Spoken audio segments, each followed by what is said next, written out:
Good morning, and welcome to our 2024-25 Fiscal Basics Training. Today is day one of our training, and because there is so much around fiscal components of federal programs, we will need 2 days to cover all the material.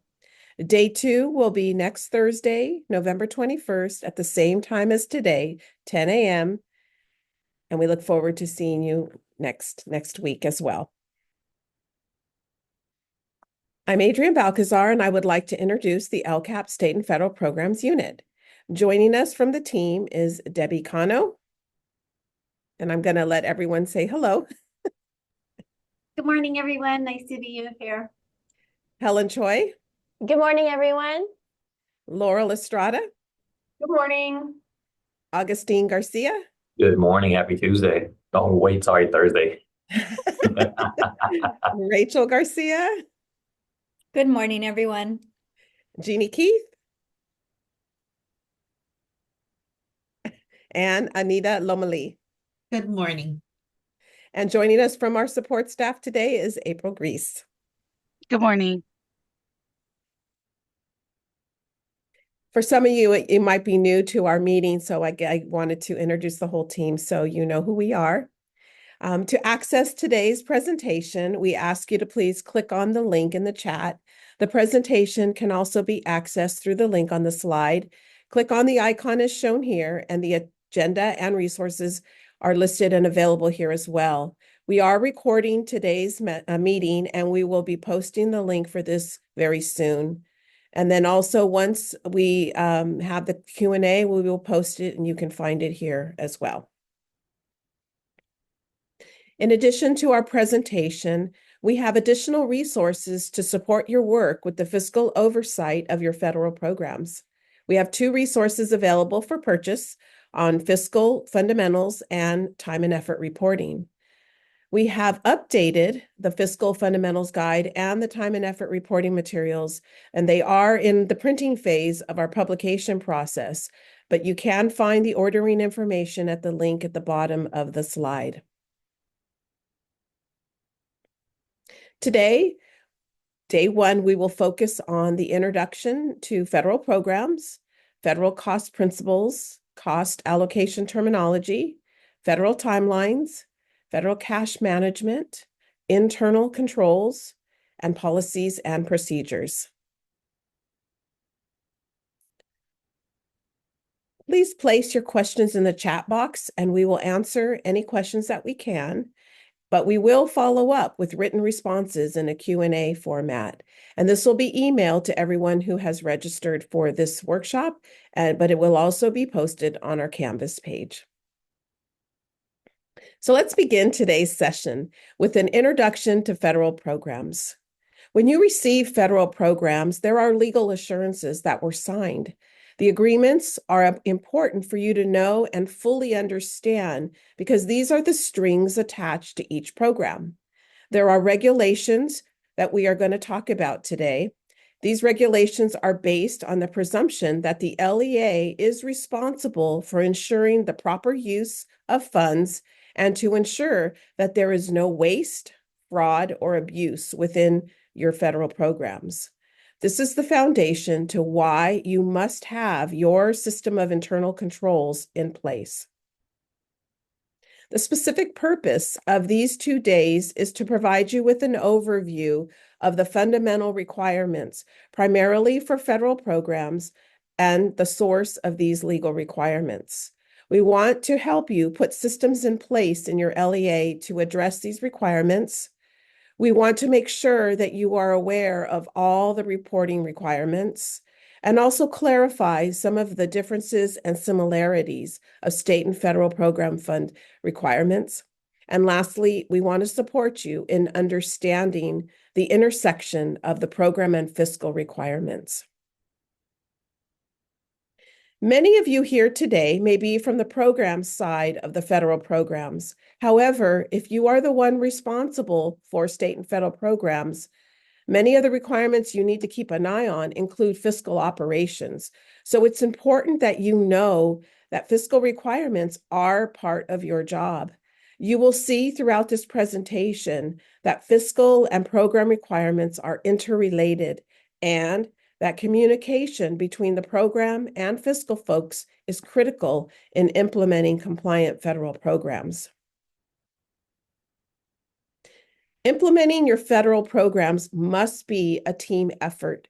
This is because fiscal staff process payments, but program staff need to be involved in determining allowability.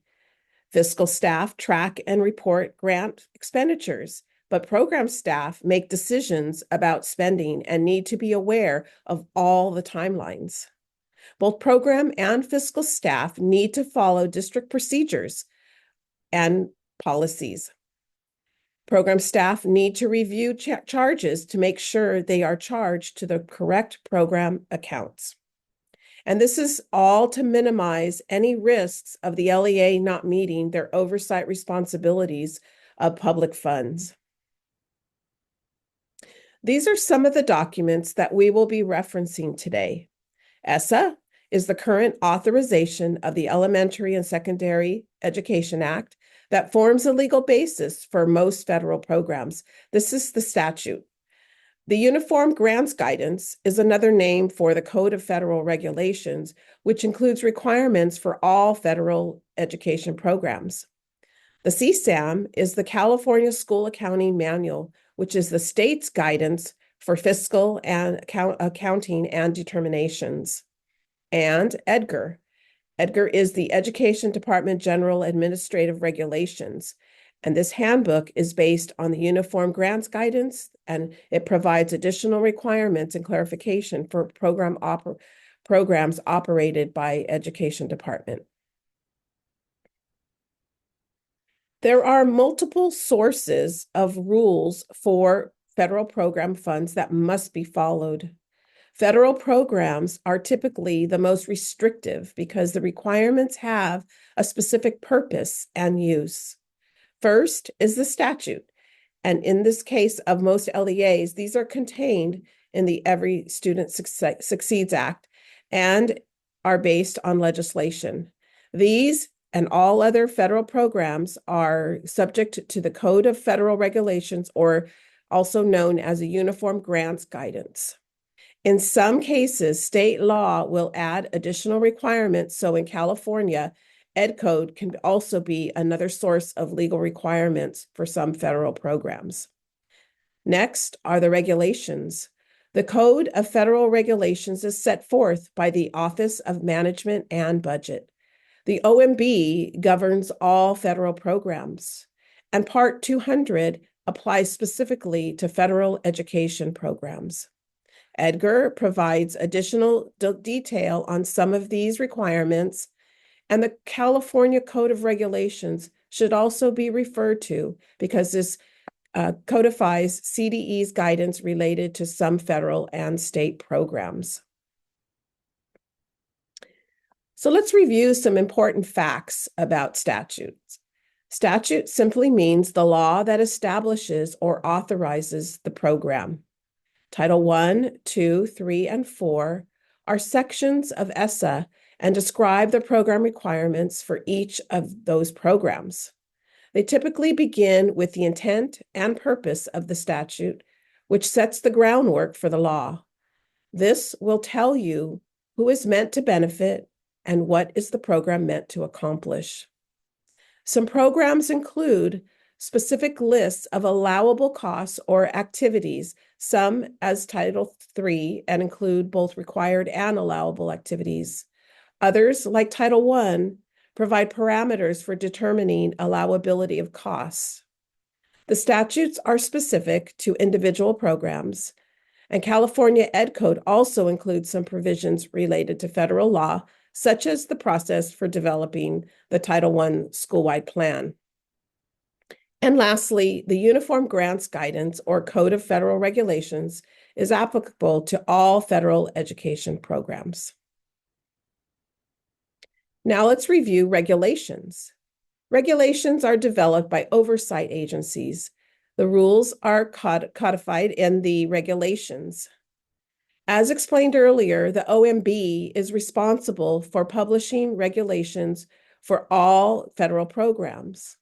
The CFR Section 2, Part 200, includes regulations for all federal education programs. Remember, this is also referred to as the Uniform Grants Guidance, the UGG. The Education Department General Administrative Regulations, also known as EDGAR, are based on the Code of Federal Regulations and provide additional detail on certain requirements.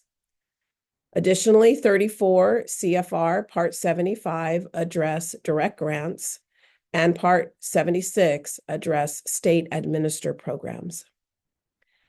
General Education Provisions Acts, GEPA 34, CFR Part 81, these are regulations governing the enforcement of legal requirements and covered programs. And lastly, the California Code of Regulations 5 CCR is the codification of the general and permanent rules and regulations announced in the California Regulatory Notice Register by California state agencies under authority from primary legislation in the California codes. We also want to inform you about the newly updated UGG. Therefore, as well, the EDGAR has also been updated. On the slide, you will find the links for the revisions as well for ED's uniform guidance FAQs, as well as a helpful UGG evaluation of the 2024 revisions. These updates are effective now, but will be applied July 1st, 2025. This image may also be helpful in understanding the purpose of the funding sources specific to the LCAP, the SIPSA, and the LCAP Federal Addendum. This model shows how funding is provided for all the core programs for all students, as well as subgroups, and how additional funding is provided to address specific needs and populations, in addition to providing the core program for all students and student groups. Starting with the LCFF basic services is for all students and ethnic and students with disability subgroups to meet the LEA's goals in addressing the state priorities. The LCFF supplemental and concentration, also known as S&C, these are additional costs needed to ensure that low-income foster youth and English learners and redesignated pupils are to meet the LEA goals and state priorities may include mandated costs. Title II and Title IV are district-level funds. Then Title I is supplemental funds that are services for students at risk of not meeting the standards, mostly in ELA and math, and they may not include mandated costs. Title III, at the top, you see, is the supplemental funds, and this is to serve English learners. Let's start with two basic terms that are important to the funding. We have unrestricted funds and restricted funds. Unrestricted funds refer to funds that come without any legal constraints and can be used for any purpose, not prohibited in law, for education agencies. Restricted funds, on the other hand, are subject to constraints that may be imposed by the providers, by the funds, or by legislation. According to CSAM, if a combination of restricted and unrestricted funds are included in a program, they are accounted for as restricted. Unrestricted funds are typically referred to as general funds and are the LEA's main operating budget. While they are unrestricted, LEAs are subject to requirements and obligations that must be met using these unrestricted funds. Unrestricted funds are used to implement core or your basic program services for all students. This includes requirements supporting equity and civil rights requirements such as ELD. LCFF is a bit of a hybrid program, which in part explains why it can be confusing. LCFF funds are all unrestricted funds, so they can be used for any cost not prohibited by law, but LEAs do have an obligation to provide increased or improved services for the 3 student groups who generated the additional funds. in proportion to the additional funds they generated. So while the funds taken as a whole are unrestricted in that they can be used for any legally allowed purpose, the obligation remains. Let's take a look at restricted funds. These are funds that are constrained by law, regulations, or restrictions that might come with the funds by the entity providing the funds. So this would apply to private or community-based organizations, private donors, local governments, state restricted and categorical funds, and federal formula or competitive grants. So remember, I said earlier, there are strings attached to the money. So how does the state and federal government assure that there is no waste, fraud, or abuse? It's through the monitoring process. Here are some of the ways we will be providing evidence, and you will be providing evidence when you participate in any of these monitoring activities. First, there is my personal favorite, federal program monitoring. This is the state process for meeting the responsibility to monitor federal programs requirements at the local educational agencies. It also includes some state restricted programs. LEAs selected for reviews are based on a risk assessment. There are also state audits. These annual audits of state-funded programs are conducted by outside auditors based on requirements in the state audit guide, which is updated annually. And then there are federal audits. These are conducted in conjunction with the state audit process. The guide for federal audits is the compliance supplement, which is updated annually by the Office of Management and Budget. You can follow this link to see the 2023 OMB compliance supplement.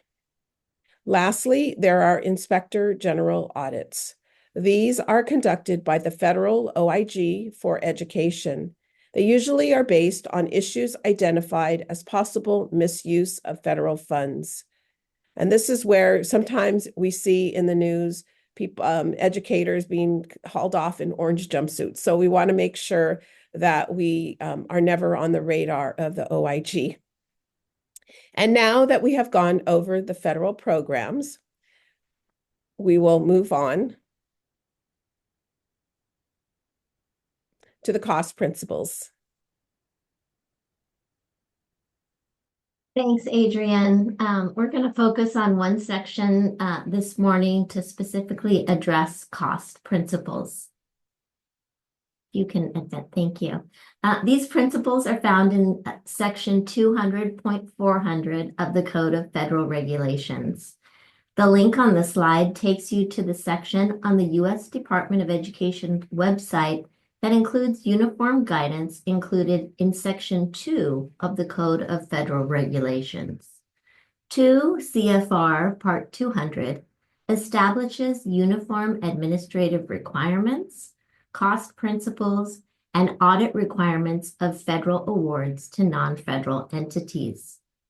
The cost principles in section 200.400 are particularly important for anyone working with federal programs, including anyone signing off on expenditures, because they are a key factor in determining if a cost can be charged to an award, and everything outlined in the cost principles has to be met for a cost to be allowable.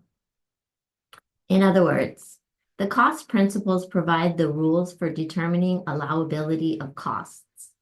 You will see cost principles are used by monitoring offices and reviewers, and particularly for Title I, because the program is so broad, they look to the cost principles to address the specific areas that need to be looked at. It's important to also know that this guidance applies to all federal grants. So the cost principles are the first cut at determining allowability of costs.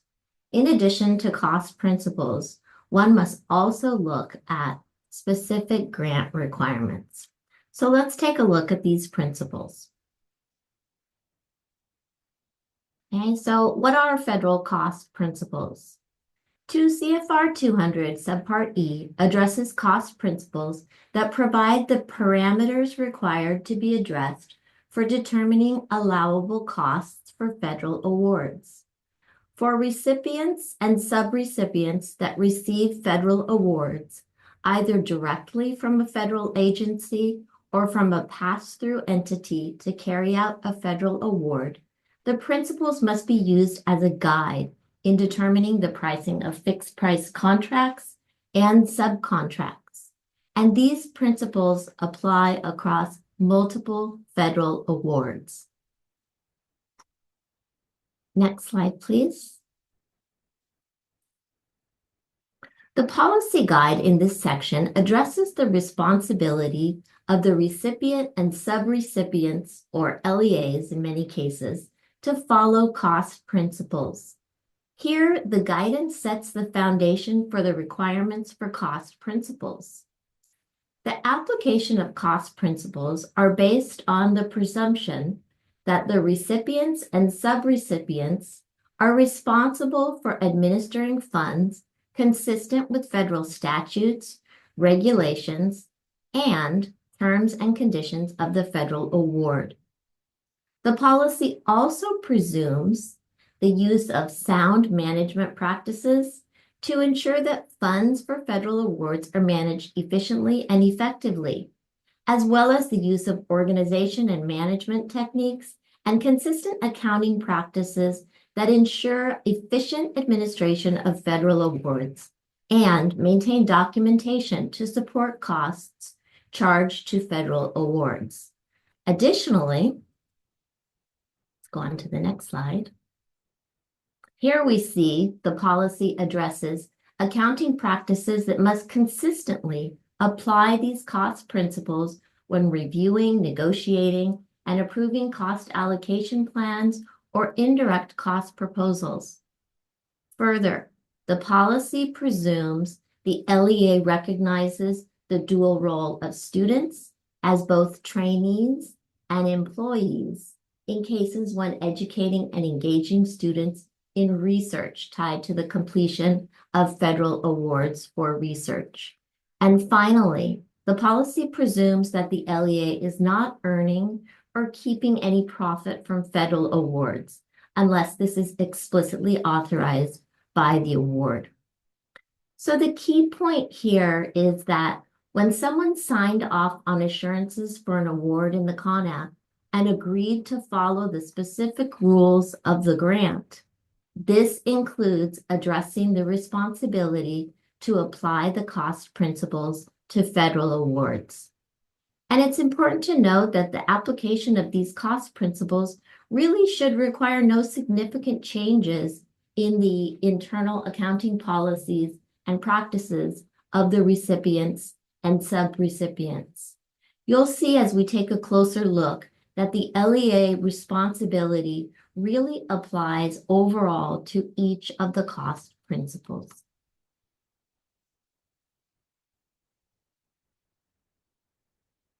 So here, this list is comprehensive and it provides a list of the basic factors of accountability requirements that are included in cost principles.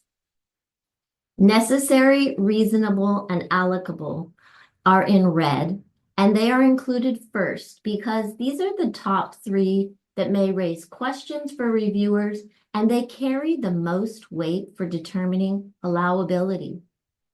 Each of these require thoughtful consideration, and we'll take a closer look at each of these on upcoming slides.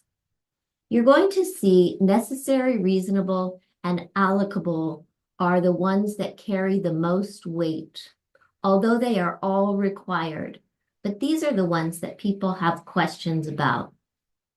For the Title I program, it's important to understand how factors of allowability apply in addition to the fiscal test applied for the supplement not supplant requirement. For example, activities or costs included in SPSAs must meet program requirements, such as supporting academic achievement for low-achieving students in Title I schools, meet federal cost principles, including the requirements that the costs are necessary, reasonable, and allocable to the program. For the others on the list, some of these make sense if you just read what it says, but there are some others that need some explanation. For costs to be allowable, they must comply with both the cost principles and with the specific requirements that are unique to the federal award. And again, you're going to see the LEA responsibility applies overall to these cost principles. Treated consistently means that policies and procedures must be applied in the same manner when reviewing, negotiating, and approving direct or indirect costs, so that variations in treatment of costs using federal funds do not occur as compared to considerations when using other funding sources. Not included as a match refers to not including cost or matching requirements for any other federally financed program. And adequately documented means making sure the LEA has documentation for expenditures budgeted as well as reconciled. Documentation must be maintained for a minimum of 3 years, although 5 years is recommended. And additionally, a revision in this section addresses the timeline for administrative closeout costs, which now indicates that they may be incurred until the due date of the final closeout reports. So let's go on to taking a closer look at the first factor, necessary. To be allowable, a cost must be necessary for the performance of the grant. That means it is needed to achieve a program objective. So you first need to know what the program objectives are. This is often the basis for problems with allowability. You may receive questions such as, can I spend blank dollars for blank item of cost? For these questions, it's critical to ask, why are you considering the cost? And specifically, what program objective does it support, and where are those defined? To determine the cost is necessary, you need to know why and how the item of cost are aligned to achieving the program objectives. In some cases, program objectives are in various school plans. But where are your other programs described? For example, where's Title II? Where's Title III and Title IV? And how are your program objectives defined so you know and can determine that a cost is necessary to support the program? For Title I school-wide schools, program objectives and strategies are critical. And that's why the SPSA is where you look to determine that a cost is necessary or if it is not.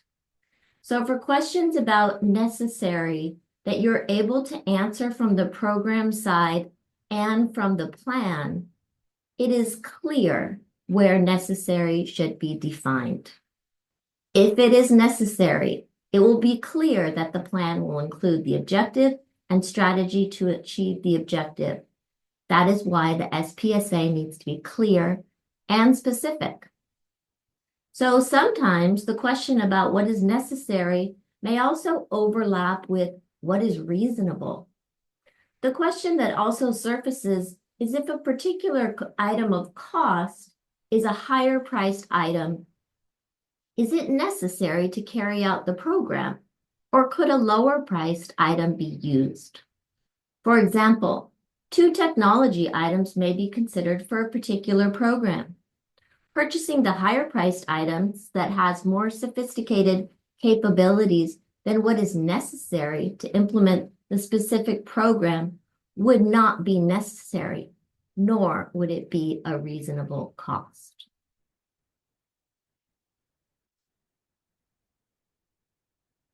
Reasonableness. This is primarily a fiscal consideration. The guidance indicates factors to use in determining reasonableness. In determining if the cost for the expenditure is reasonable, one needs to consider what a prudent person would pay for the item of cost. The big idea is, would a reasonable person pay that much? The LEA must also consider several questions to determine reasonableness of costs. Among the questions to consider is the market price for items of cost for comparable goods and services.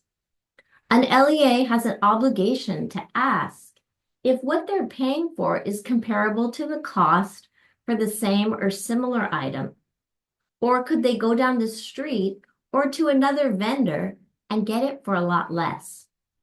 Additionally, consider if you're dealing with someone or a vendor because you like that company or are treating them with a preference, rather than responsibly using the federal funds and finding the market price. Another question asks if the item is recognized as ordinary and necessary for the operation or performance of the program.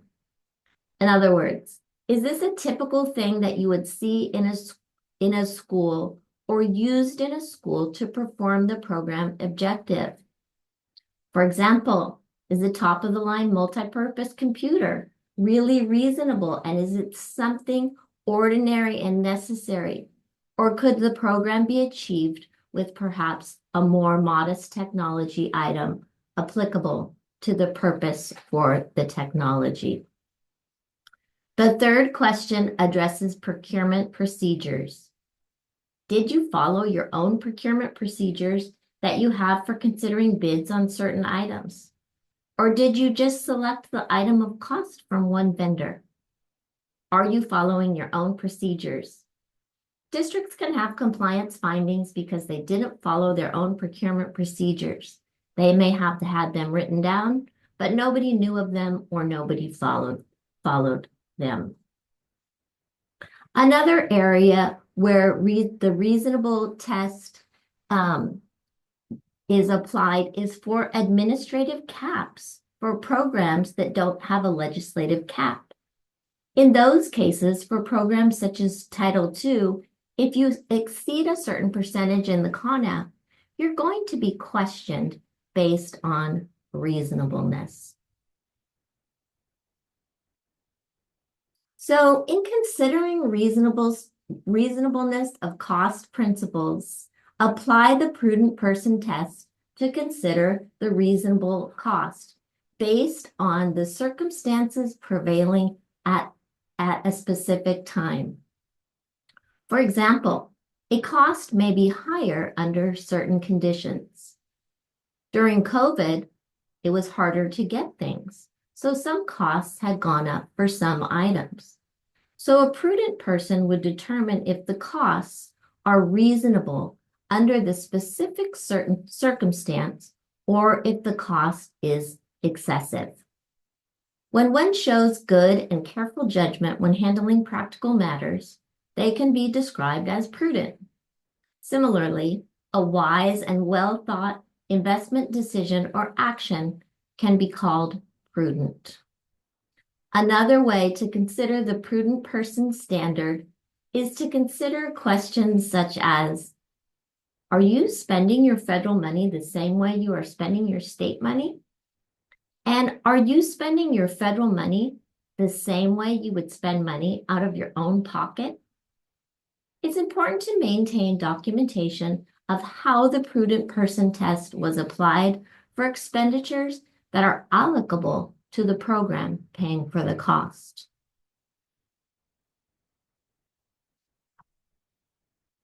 And that brings us to allocability. So we'll now talk about this principle to be considered. This is how the cost is allocable to the program. What allocable means is that the LEA, or you, can show that the cost results in benefit to the program that is paying for the cost. So asking why you would pay for this item or service with this particular program dollar is an essential question. For example, does the cost support the strategies planned to address low-performing students and achievement gaps that are being addressed in a particular program. In considering direct administrative costs and multi-funded positions or other costs, the costs, duty statements, and time and effort reports need to directly support the program objectives in order to be allocable to the program. Next slide, please. Yep. And so this slide offers a summary of some additional key points in federal cost principles, and it's provided for your reference. For example, not prohibited under state or local law means that you can't do something that's illegal in your state with federal money. Sometimes, as Adrian mentioned earlier, state or local laws may be more restrictive. Treated consistently means that policies and procedures must be applied in the same manner when using federal funds. The LEA must apply the same rules, procedures to federal funds as other funds. They can't apply different rules to your federal money. A cost may not be assigned to a federal award as a direct cost if any other cost incurred for the same purpose in like circumstances has been allocated to the federal award as an indirect cost. And also included is net of applicable credits. This refers to any reductions of budgeted expenditures that reduce the actual expense or payment for items that are allocable to a specific federal award. In these situations, any credits received or reductions in cost must be credited to the federal award and not to another funding source or to the general fund.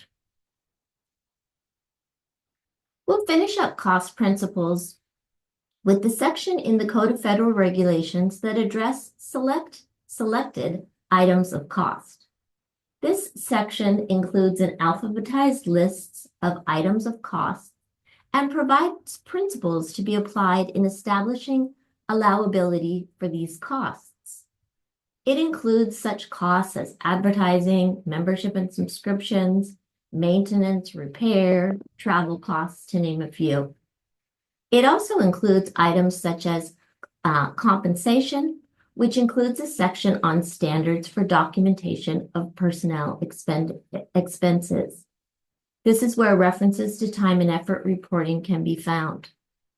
It is important to note that while principles regarding items of costs are included here, these principles only reflect one factor that needs to be considered, since allowability of costs must also be considered in the context of the program and the provisions of the federal award, and the program requirements may provide additional guidance that must be considered when determining if an expenditure is allowable within the conditions of the grants.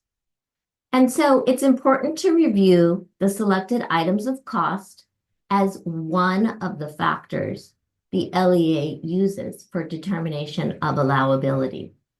You'll see some say yes, some say no, and many are gray and raise questions to be considered. So the list is not intended to be a comprehensive list of all potential items of costs encountered under federal awards. Let's take a look at an example. Here we look at a selected item of cost in 200.438 that addresses entertainment and prizes. The item for entertainment is clear. Costs of entertainment, including amusement, diversion, and social activities, and any associated costs are unallowable. While the item notes, except where specific costs have a programmatic purpose and are authorized in the approved budget for federal awards or prior written approval of the federal awarding agency. We have not seen a connection for entertainment to programmatic purpose. So entertainment should not be included using federal funds. Similarly, any costs for prizes or challenges would need to be included in the federal award and have a specific and programmatic purpose in order to be allowable. So this is just one of the items of costs included in the listing in the Code of Federal Regulations. Our presentation will now shift to cost allocation terminology. Thank you, Jeannie, and good morning, everyone. And now that we've heard about some important overarching principles that guide federal awards, we're going to take a moment to define cost allocation terminology. And if we could have played Jeopardy, then we probably would have. Okay, so maybe we can begin. Direct cost for 200. So to begin our terminology learning or review, we'll take a look at direct costs. Direct costs are defined in the Code of Federal Regulations, Title II, Section 200.413. And direct costs can be identified specifically with a particular program and cost objective. Direct costs may be instructional, such as teacher and curriculum provided for an intervention program, or administrative, but only if certain conditions are met. And these conditions will be discussed in an upcoming slide, hence the little asterisks. Now, direct costs must directly benefit the program from which it is funded. And lastly, direct costs are associated with specific program codes. And in a nutshell, direct costs are those directly attributable to the program, hence making them allocable, as Jeannie had mentioned prior. Now, some typical examples of direct costs are the following: compensation, including salaries, wages, and fringe benefits of personnel working on the award or the grant. The cost of training or professional development, essential for the program. Cost of materials and supplies necessary for the purpose of the program, and equipment that may need to be purchased specifically to benefit and to be used in the implementation of the program. And just a little reminder that equipment costing $500 or more must be inventoried and tracked. Now, associated with direct cost are direct services. And when defining direct services, it's critical to note that direct services are typically delivered at the school site. Direct services occur when the student is the direct recipient of the service or the beneficiary of the service provided through perhaps professional development or parent involvement. Direct services may be provided to students by personnel such as teachers, specialists, resource teachers, school nurses, school librarians, and instructional aides. And equipment such as computers and/or software may be a direct service to students if they meet the educational needs of eligible students as supported by student data and effective practice.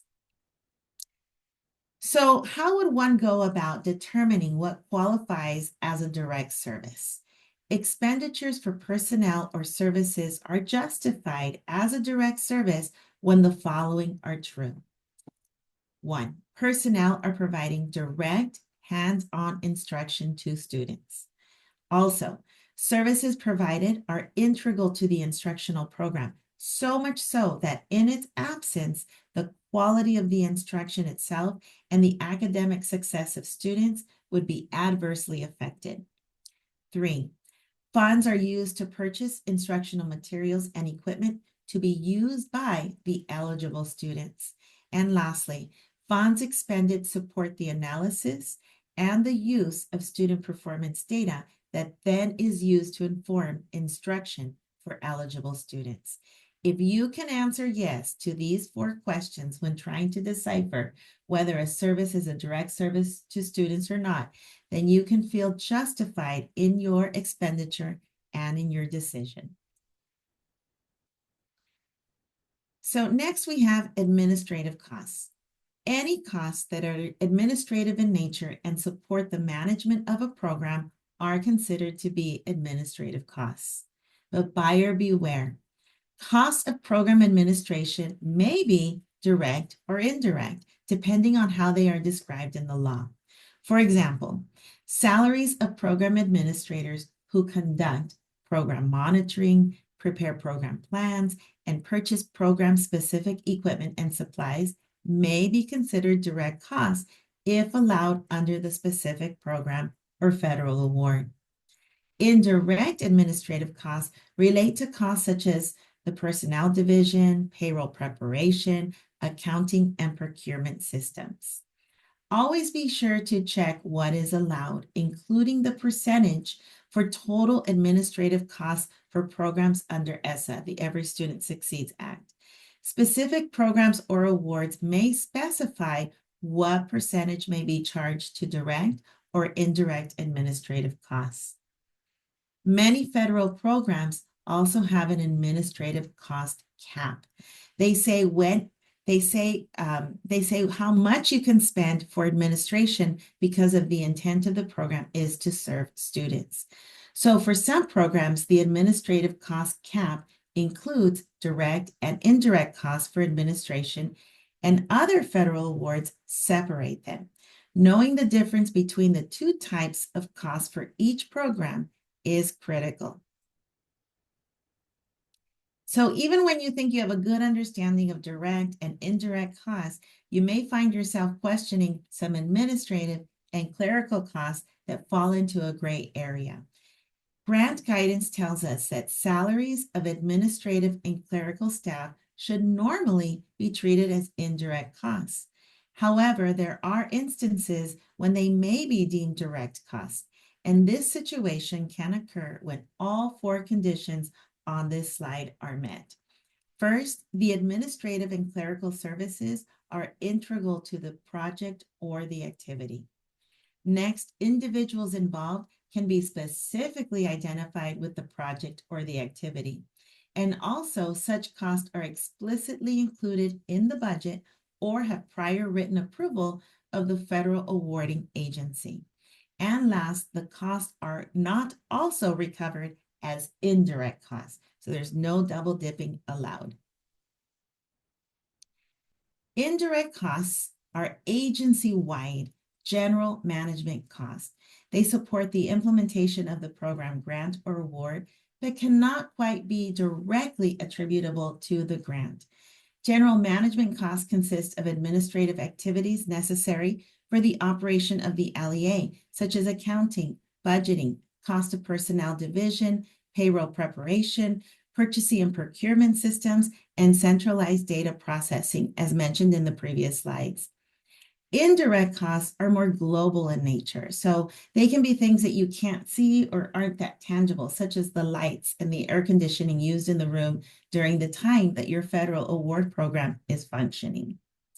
Next, an indirect cost rate is the percentage of an organization's indirect cost to its direct cost and is a standardized method of charging individual programs for their share of indirect costs.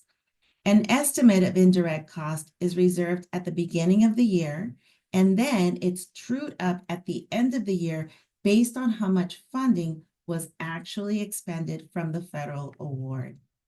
The California Department of Education calculates the indirect cost rate for each LEA as authorized by the U.S. Department of Education. The first link listed on this slide takes you to the webpage with a spreadsheet that lists all of the LEAs in the state and their indirect cost rate. Procedure 915 in the California School Accounting Manual, also known as CSAM, provides comprehensive instructions related to the indirect cost rate for those who deal with the LEA's budget most intimately. But nevertheless, it's a great resource for those on the program side to have downloaded. I've included the link here to understand what and how accounting principles and procedures are handled in California schools. In all, remember that each LEA has an indirect cost rate it must adhere to for its federal grants and awards.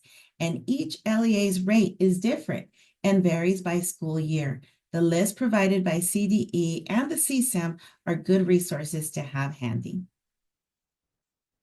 Now, it's also important to know the legislated cap on administrative costs for federal programs that is defined specifically for the award or the grant, especially if it's more restrictive in your state as it is with California. And I know that Adrienne and Jeannie mentioned this prior as well. So in the case of Title I, California's Education Code 63001 specifically states that LEAs will spend no less than 85% of funds received from specific categorical programs, including Title I Part A, at school sites for direct services to students. Maximum allowable for administrative costs, including indirect costs, is 15%. And although the 85-15 rule in relation to Title I Part A is not a federal law, it is a California law. It's always a good idea to take a look at the federal programs you're in charge of to identify the maximum administrative and indirect costs that can be charged to the program. And lastly, our last term is centralized services. A centralized service is a term generally used in relation to Title I Part A programs. A centralized service is an activity funded by a school allocation, but administered by the LEA's central office, sometimes called the district office. And even though the services may be directed by the LEA and possibly housed at the central office, the services are provided directly to the students at the school site. Centralized services may be direct services or administrative in nature, and usually this is used in Title I Part A as a reference to direct services provided by the LEA to the school. It may even be provided from a district reservation, but it may also be provided through the school's allocation. But please note, if it is part of the school's allocation, it must be approved by the school site council and included in the SIPSA. Okay, and so this concludes the cost allocation terminology section. Having a mutual understanding of what these terms mean in a federal context is critical for both fiscal and program personnel. This mutual understanding establishes the necessary cohesiveness and alignment so that your LEA adheres to the operating requirements of federal awards. Up next, Laurel and Augustine will discuss federal timelines. Thank you, Anita. In this section, we will be discussing federal timelines and availability for federal funds. Let's delve into the timelines associated with state and federal funds.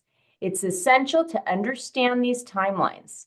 Typically, state programs do not have a deadline for spending funds or carryover limitations.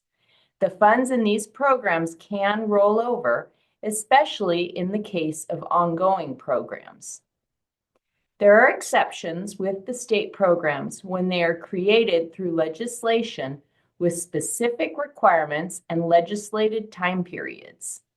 Another crucial point to remember, particularly concerning state funds allocated under LCFF, is that any funds budgeted to increase or improve services for English learner, foster youth, and low-income students must be carried over to increase or improve services for the same group of students in the following year. Importantly, this requirement does not limit the amount of time the LEAs have to access the funds. This ensures that resources are consistently directed to enhancing educational outcomes. In contrast, federal funds, unlike most state funds, have defined spending timelines referred to as the obligation period. For most federal programs, the obligation period spans 27 months, which places a clear limit on when these funds must be committed to their designated purposes. In addition, it is important to note that Title I is unique among federal programs, as it imposes a carryover limit, necessitating that LEAs spend at least 85% of the funds in the first year. For all other federal funds, the full 27-month timeline is available for committing 100% of the allocated funds. Understanding these timelines is crucial for effective planning and resource allocation. An LEA is entitled to access Title I Part A funds for a full 15-month period until September 30th, before the limitation on carryover funds applies. Please note that September 30th is the end of the federal fiscal year. The federal requirement is that funds should be obligated by September 30th. We will discuss what obligation means later in this presentation. Now, typically, you might wonder why we have 27 months to spend federal funds. The reason is that this extended timeline is forward funding. This means that even though the funds are appropriated in the fall, the clock doesn't start ticking until the following spring, when the LEA gains access to the funds. In essence, you have money available for 1 year, but thanks to the Tidings Amendment, you actually have an extra year. It's important to highlight the difference between the federal fiscal year and the state fiscal year, which results in an extended 27-month period instead of the standard 24 months. This is all due to the first in, first out method, which plays a crucial role in this process. An LEA is allowed to carry over a portion of their allocated Title I funds from one fiscal year to the next. As Anita mentioned earlier, this amount must not exceed 15% of the total Title I funds designated for the LEA in the fiscal year. It's important to note that this 15% limit does not include any funds carried over from the preceding year. CDE may grant a waiver of the 15% limitation, but only once every 3 years. If an LEA wishes to apply for such a waiver, they can do so through the winter consolidated application process. The reason behind this limitation is to ensure that the funds allocated for a specific year are primarily used to benefit the students of that same year. This practice helps maintain a focus on current educational needs. And remember, the 15% LEA limitation for Title I is all about making sure this year's funds are spent for this year's students. Now, Augustine will continue with more information about availability of funds. Thank you, Laurel. Good morning, everyone. So as Laurel previously mentioned, there's a federal period of availability with a 27-month window for Title I Part A funds. We've also learned that the minimum percentage of funds that an LEA must expend or obligate each year by September 30th is 85%, and that the amount of funds that may carry over for 1 year is 15%. So let's take a look at the example on the screen. In this example, if the LEA's total 2023-24 allocation was $1 million, then the minimum amount to expend or obligate by September 30th, 2024 was $850,000, or 85% of those $1 million. The amount that this LEA may carry over to expend or obligate for an additional 12 months will be $150,000, or 15% of that same $1 million. Unspent Title I Part A carryover funds, as long as they're at or below the allowable 15% threshold, remain accessible for obligation by the LEA for an additional fiscal year in accordance with ESSA Section 1127A. So these unspent Title I Part A funds can include funds reserved for specific purposes but were not utilized, funds retained for LEA-wide direct student services, and funds allocated to a specific school or schools. So please note that the 15% carryover limitation does not apply if the LEA allocation is less than $50,000 for the fiscal year. So now let's talk about the Title I Part A carryover waiver. LEAs complete the Title I Part A LEA carryover data collection form in the CONAP during the winter release to report expenditures and obligations through September 30th. Once the expenditure and obligation amounts are entered into the form and the form is saved, the system calculates the carryover dollar amount and the percentage. If the LEA has a carryover greater than 15% and is eligible to apply for a waiver, the waiver request section will display the Title I, Part A LEA carryover form when the form is saved. Now let's explore the eligibility timeline for a sample waiver of that carryover limitation. So if, for instance, the LEA's waiver for the carryover was granted and approved during the 21-22 fiscal year, the next opportunity for this LEA to apply for such a waiver will be in the 24-25 fiscal year. And this is because the State Board of Education has the authority to waive the carryover limitation once every 3 years. On a side note, it's important to note that the Title I, Part A LEA carryover data collection form must be completed during the CARS winter release by the dates published by the CARS office. And when it comes to equitable services for private schools, in accordance with ESSA, funds should be used in the current year, and any carryover for equitable services needs to be used for equitable services the following year. There may be some extenuating circumstances in which the LEA is unable to obligate all funds within the time frame in a responsible manner. Under these circumstances, the funds may remain available for the provision of equitable services under the respective program during the subsequent school year. In addition, in determining how such carryover funds will be used, the LEA must consult with appropriate private school officials. It's worth noting that if the district exceeds the 15% carryover limit and the California Department of Ed subsequently reduces that allocation, this reduction cannot be subtracted from the amount reserved for equitable services. Therefore, it's crucial to ensure the timely utilization of these funds.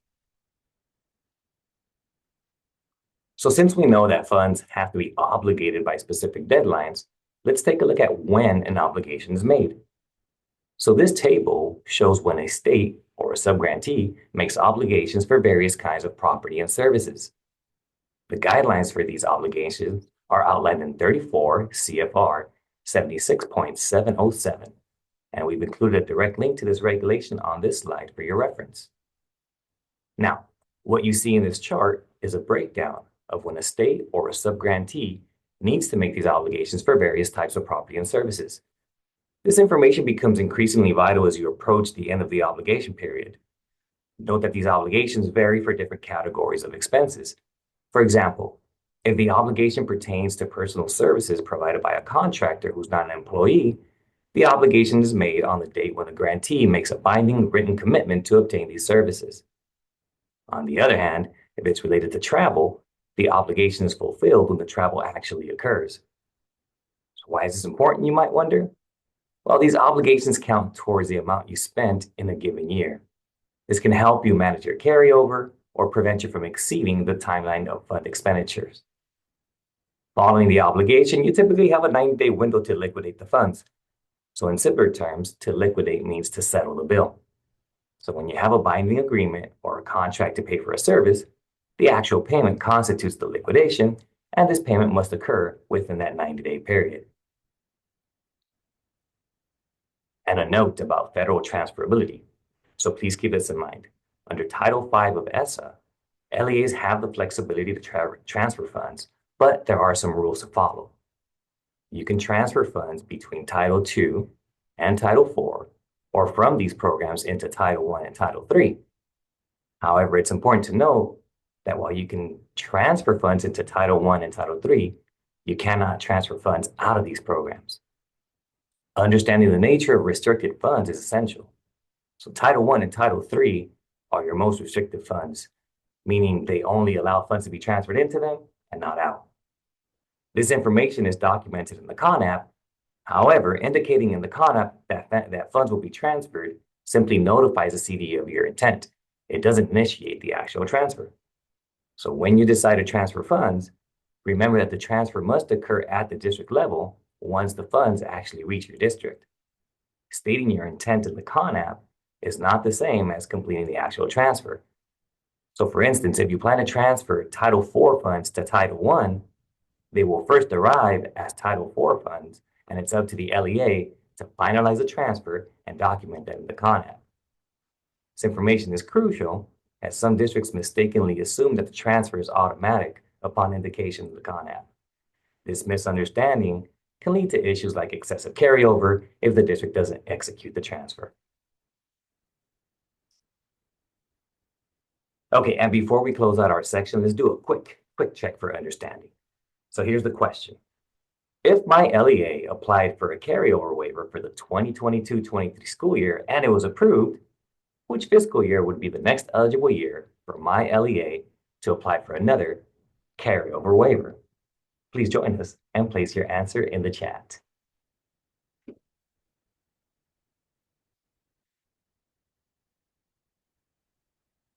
See a lot of correct answers coming in. Let's go ahead and go to the next slide.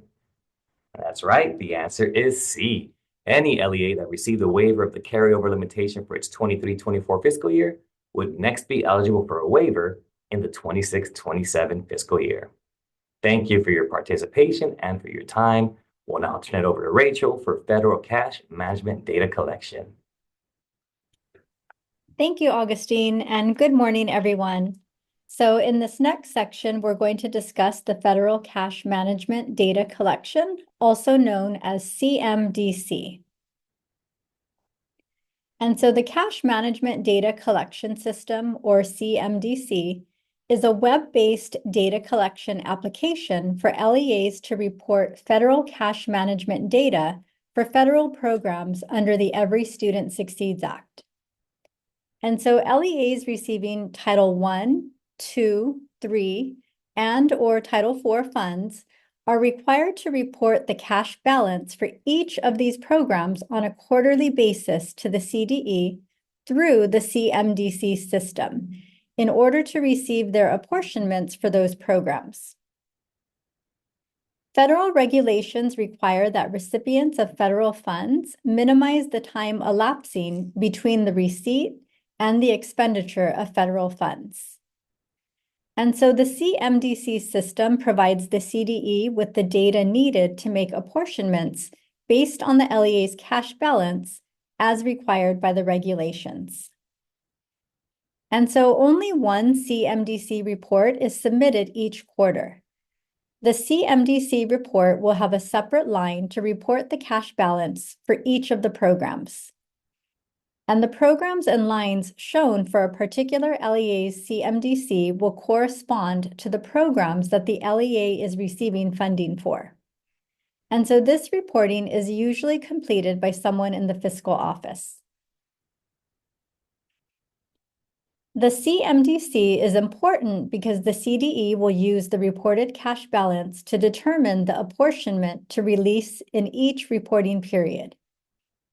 And so the apportionment will be equal to 25% of the LEA's annual program entitlement minus the cash balance it reported for that specific period. And calculations will be done for each of the federal programs. Now, data submitted in the CMDC system does not affect how program entitlements are calculated. Only how much of the LEA's entitlement will be paid each quarter. So basically, LEAs will not receive apportionments if they are not spending at least 25% of the funds each quarter. And the CDE sends out apportionments approximately 1 month after the closing day of the preceding reporting window. There are 4 reporting periods for the CMDC, and the deadline for reporting period 2 just passed a few weeks ago on October 31st, and the deadline is January 31st for the next reporting period, which is period 3. LEAs must submit cash management data each reporting period to be eligible to receive funds in that period. And the data must be submitted by midnight on the reporting deadline. And keep in mind that the CDE does not accept late submissions. If an LEA does not submit a CMDC report for a specific reporting period, the CDE will not apportion funds to the LEA for that period. And the LEA would have to wait until the next reporting period to submit the CMDC data in order to receive an apportionment. And then also please note that if the LEA has a cash balance of 0, a CMDC report must still be submitted in order to receive an apportionment for that period. The CDE has a CMDC FAQs webpage that provides some helpful information about this reporting. And so here on this slide, we've just included a few of those FAQs. And so for the first one, what cutoff date should be used for cash balances? So it is recommended that LEAs submit data as close as possible to the reporting deadline because cash balances may be lower at that time, and this will maximize the amount of funds the LEA receives in the next apportionment. And what if the LEA's cash balance is negative? A negative cash balance should still be reported because it will result in the LEA receiving an apportionment of 25% of the entitlement plus the negative amount. And so you can access the full list of CDE FAQs at the link provided on the slide. Here we've included a few other CMDC resources for your reference. And so this includes a link to the logon page, as well as instructions for reporting this data. In addition to the CMDC reporting, all LEAs receiving federal advances are required to calculate, report, and remit interest earned to the CDE. The interest due on federal cash balances should reflect the actual amount of interest earned on the unspent federal program advances. And so interest must be calculated and reported to the CDE on a quarterly basis by email. And the information reported must specify the amount of interest due or 0 if there is no interest due. And so a new requirement is that the LEA's interest calculations should be provided in Excel format. And this is indicated in the February 6, 2024 letter that we've included a link to at the bottom of the slide. So LEAs are allowed to retain up to $500 of interest earned each year in total for related administrative expenses. And so keep in mind that this $500 is in total of all federal funds received and not $500 per federal program. Another important thing to note is that the interest remitted to CDE is immediately sent to the U.S. Department of Education and cannot be returned. So you want to ensure that the calculations and payments are accurate prior to submission. And so here we've included a few questions to consider to ensure that this reporting is completed on time and is accurate. So how are program staff tracking spending at the district level and at the school level? Who completes the CMDC reporting and who ensures the reports are accurate? Who is checking to make sure apportionments are coming on time? And what communication systems are in place to ensure communication between program and fiscal staff? And also, who is calculating, reporting, and remitting interest earned on federal funds? And so that concludes this section. I will now turn it over to Debbie. Thank you, Rachel. Okay, so now we're going to share some information about internal controls.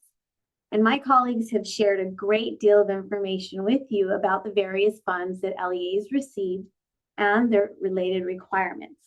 So how do you ensure your LEA is meeting all of those different requirements? With internal controls, which is really how your system works to ensure you're following legal requirements and are a responsible steward of public resources. What are internal controls? We begin with how internal controls are defined. And here are a few broad definitions. So internal controls are the plans, methods, policies, and procedures that are used to fulfill the mission or meet the goals of your strategic plan and to fulfill the objectives of the organization. Internal controls serve as the first line of defense in safeguarding assets. Internal controls help to manage and achieve desired results through effective stewardship of public resources. And an internal control system is a continuous built-in component of operation affected by people that provides reasonable assurance, not absolute assurance, but that the entity's objectives will be achieved. So internal controls ensure your funds are spent the way they were intended. Next slide, please. So the purpose of internal controls is to ensure an agency meets program objectives and implements federal programs in compliance with the legal requirements by assessing potential risks specific to the LEA. The district systems should work to prevent, detect, and correct any fraud, waste, and/or abuse. So stop for a moment and consider, how does your system function to do these things? How do you function to prevent, which is really being proactive in setting up processes that will prevent issues of fraud, waste, and abuse? Detect means the systems work to identify any potential issues of fraud, waste, and abuse. And correct would be, if you find an issue of fraud, waste, or abuse, how do you address it and then prevent it from repeating? Next slide, please. No one expects an LEA leader to just walk into a position knowing all about internal controls. There is guidance that will support this work. The GAO, or Government Accountability Office, provides such guidance in this publication called the Standards for Internal Controls in the Federal Government. Standard for internal controls with the federal government is also known as the Green Book. And it sets internal control standards for federal entities. However, this is also information to support non-federal entities such as school districts to establish and maintain their internal controls. You'll find this publication by clicking the link at the bottom of the slide. So in summary, the Code of Federal Regulations requires that non-federal entities must maintain control that do the following. They comply with the Constitution, with federal statute and regulation, and terms of conditions in the federal award, which are the assurances we commit to with the CONAP and the federal addendum, the LCAP federal addendum. We must also evaluate and monitor compliance with statute, with regulations, and the terms of the conditions of federal awards. And lastly, we need to take prompt action when instances of non-compliance are identified, including non-compliance identified in audit findings. Next slide, please. So the structure for internal controls from this guidance details 5 interrelated components of internal controls. The control environment, which is the foundation for the internal control system. It provides the discipline and the structure to help an entity achieve its objectives. Risk assessment assesses the risk facing the entity as it seeks to achieve its objectives. The assessment provides a basis for developing appropriate risk responses.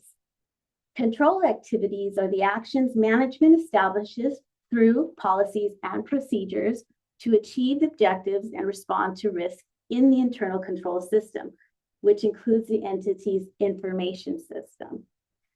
Information and communication is the quality of information management and personnel communicate and use to support the internal control system. And lastly, monitoring is the activities management establishes and operates to assess the quality of performance over time and promptly resolving the findings of audits and other reviews. This system is much like the cycle of inquiry or our plan, do, study, act system, and it's really setting up processes to work efficiently and effectively to monitor the work and to adjust regularly. Next slide, please. So the Code of Federal Regulations requires that we establish, maintain, and document our internal controls.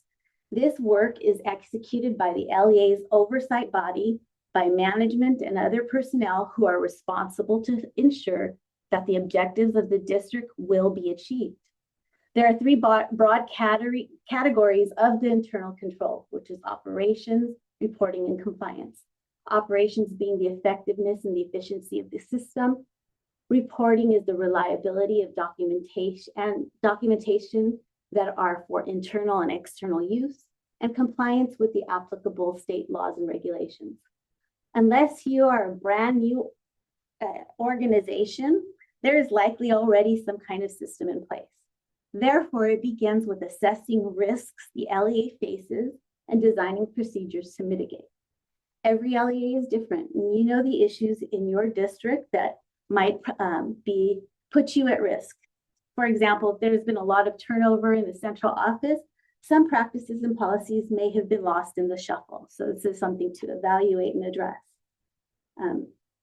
Additionally, newly added to the Code of Federal Regulations is that the LEA needs to take responsible cybersecurity and other measures to safeguard information, including personally identifiable information and other types of information. Next slide, please. So how does all this work together for an LEA? Over the next 2 slides, there is practical information and actions that will support developing strong internal controls. First of all, understanding what internal controls are and what they are not. Make sure your work is aligned with requirements, but not adding additional stress or burdens or undue complexity. Management establishes the internal control system.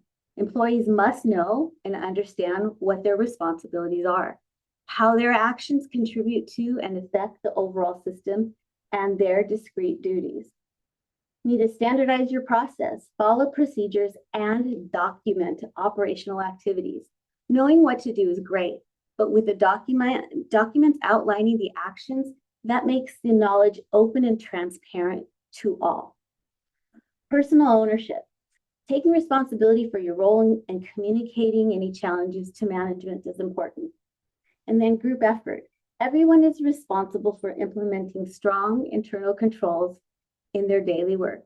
At all levels, the roles and responsibilities contribute to the efficiency and effectiveness of the system.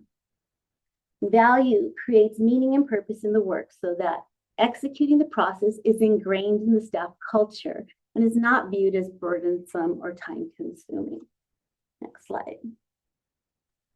Continuing on, you'd want to establish responsibility. Know who is supposed to be doing what and when. Key tasks need to be assigned and again, documented. Segregating duties, creating a checks and balance system to avoid theft, fraud, and improprieties. It is well understood that small entities face great challenges in segregating duties because of the concentration of responsibilities among the employees. But it still can happen. And writing down these responsibilities is very important, especially when you have a small organization. So restricting access. Access should be given only to those who need to complete an assigned duty. Then document procedures and transactions. Always retain documentation, electronic and manual. It's very important. We can't stress enough documentation, especially when you're going to be FPM. It's not only in the years that you're FPM, but really keeping that as a regular practice is really critical and important to demonstrating compliance. And then independently verify. Corroborate information is always a good idea, having an external perspective to ensure your systems are working as well as you think they are. And lastly, some reflection. Next slide, please. Annually, you should consider your internal controls. What works and what didn't? Why didn't something work? How effective is your system? And how well did each of the employees understand their roles? How did your internal controls prevent, detect, and correct? And then lastly, what will need to change? If you ask yourself these questions annually, you will ensure that your systems work to meet the needs of your LEA and also the requirements of the federal funds. And now we're going to turn it over to Helen to talk about the documentation with policies and procedures. Thank you, everyone. And yes, hang in with us. This is our last section. And definitely this policies and procedures is going to really solidify everything that we talked about today. So let's delve right in. So remember that policies explain why something is done by setting the standards, while procedures describe how to accomplish these tasks. And together they operationalize internal controls and clarifying how your LEA will implement and oversight for all these programs. So according to the federal government standard for internal controls, these requirements are foundational for effective program management. So what is the difference between a policy and a procedure? So policies reflect the organization's goal and directives to communicate the desired outcomes. So policies establish a high-level approach for various areas such as time and effort reporting or allowable expenses. While some policies may require board approval, others are decided at the cabinet or the administrative level, depending on your needs. Procedures, on the other hand, are specific methods used in daily operations to ensure that these goals are achieved. So they provide step-by-step instructions on how tasks should be performed and designate who is responsible for each part. So unlike policies, procedures generally don't require board approvals. It's crucial to tailor procedures to your needs and structures and processes rather than adopting a generic template, as they should specify exactly who will do what and how the task will be tracked for completion. So administrative requirements, cost principles, and audit requirements for federal awards require policies and procedures, including but not limited to what is on this slide. So they may already be established within your fiscal office, as many have been standard for some time, although requirements may have been evolved. So familiarizing yourself with these, particularly in the areas of cost allowability and procurement, and ensures that you understand your role in maintaining compliance. So let's take a look at a few of these policies and procedures more in detail. So in terms of procurement, creating a friendly and effective procurement policy helps everyone understand how to purchase goods and services, awards contracts, and works with vendors. So here are some key topics for your LEA to consider. So some of the topics include contracting, awards, and hiring, ensuring that everyone knows how the contractors are selected and awarded contracts. So clear procedures help avoid conflicts of interest, especially if someone has a personal connection to a vendor. So by having a transparent criteria, your LEA can make sure that everyone gets a fair chance. So another one in connection might be conflict of interest. So it's important to have guidelines that help prevent conflicts of interest when choosing vendors. So make sure everyone involved in the selection process knows how to check for personal relationship with vendors, ensuring that decisions are fair and unbiased, and avoiding duplicative or unnecessary purchases. To keep the spending smart, check the existing inventory before making new purchases. This helps avoid buying things that you may already have, keeping the resources efficient and aligned, whether using federal or state funds. So some of the questions to consider for allowability, remember these were terms that were mentioned earlier for policies and procedures, is that you might be looking at who created the budget for each of the federal programs, who verifies the allowability of each cost under federal programs and the UGG, and when cost changes occur within a program, who is notified. So these processes and related elements should be documented in the district's policies and procedures regarding cost allowability, serving as a reference to ensure that consistency and transparency across the district. Okay. So Wisconsin Department of Education compiled, like I said, the list of questions that can serve as a helpful guide in determining cost allowability in federal programs. And time and effort. LEAs must establish written policies and procedures for documenting time and effort of employees who work on federal programs. These documents should outline specific practices for recording actual hours worked, including related internal controls and procedures. Additionally, policies should address employees' training, reconciliation processes, deadlines, and authorities responsible for oversight. For detailed requirements on documenting time and effort, refer to CFR Section 200.430 on the UGG. This section provides comprehensive guidance on necessary documentation and compliance measures that LEAs need to follow to ensure accurate reporting and adherence to federal regulations. And a little plug, during day 2 of our Fiscal Basics next Thursday, we will go more in depth with time and effort. So, and finally, do your policies and procedures reflect the current context? Are your policies prepared for emergencies? It's essential to review and update your policies and procedures to align with the current reporting processes. We now know that any emergencies, big or small, can happen at any time. In order for costs to be allowable, they must adhere to LEA's written policies and procedures for compensating employees under unexpected or extraordinary circumstances. Additionally, costs must be equitably allocated to all related activities and funding sources, including both federal and non-federal resources. Regularly revisiting and refining your policies will help ensure compliance and readiness for any future emergencies. So, I am, for sake of time, I'm just going to do one question. I have 3, but we can save, you can read the 2 later. So let's take a look at this. Is this a policy or a procedure? 200 CFR 4.3G states that these records must support the distribution of the employee's salaries or wages among specific activities or cost objectives if employees work on more than one federal award. A federal award, a non-federal award, and an indirect cost activity and a direct cost activity, 2 or more indirect cost activities, which are allocated using different allocation bases, or unallowable activity and a direct or indirect cost activity. So everyone, take a moment. Is this a policy or a procedure? Put your answer in the chat. Is it A or B? A, policy, B, procedure. Awesome. That is correct. You guys are awesome. Yes, it is a policy. So I do have other slides here that you can quiz yourself. This could be a self-check at the end, like a exit ticket for yourself. And this actually concludes our workshop for today. We thank you, and thank you for allowing us to go over time just a little bit.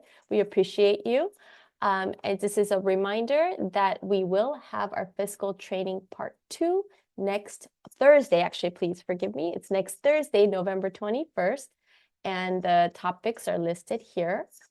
And please, April just put in the link for today's evaluation for today's workshop. So please take a moment, click on that link. It will take you less than 2 minutes. And your feedback is so valuable in guiding our future planning. Thank you so much. And you guys all have a fantastic day and happy early Thanksgiving.